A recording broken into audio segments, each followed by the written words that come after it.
Okay. Questions? Councilmember Montanez? Thank you. Two things.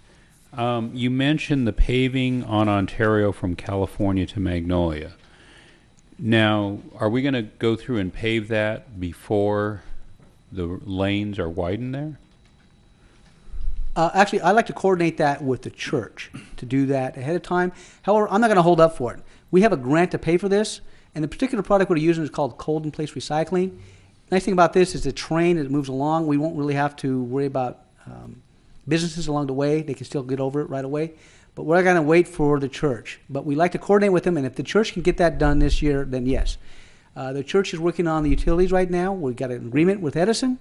We're actually taking that to council hopefully next meeting to get that approved. Edison can then advertise to get the poles relocated. Once the poles are relocated, then the church can start scheduling the work to widen the road. Okay. I just don't want to see us go through and pave it and then 6 months or 3 months later go back and tear up what we just did. So. If we do pave it, they won't have to take out the entire section of the road. They just have to take their part of it.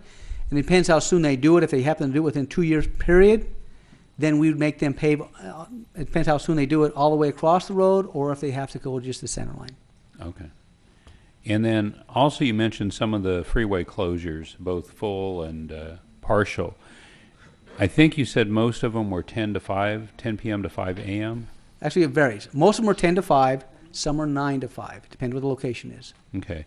Because I'm usually out and around 4:30 in the morning, and then I hear on the radio some of the closures have not opened up yet. That are scheduled to be open up at 4. The morning traffic really starts to start slowing down between 4 and 4:30. Mm-hmm. It would almost be better, I would think, to try to close earlier in the evening so that they open up earlier in the morning. So I think they really need to monitor how that backs up the traffic, because once it stops, as we know, and starts slowing down on especially that 9115 interchange, that's when it all starts spreading back and everyone gets off at Ontario and El Cerrito and everything else and starts funneling through the city. And once that starts, it doesn't stop until 9 or 10 in the morning. Mm-hmm.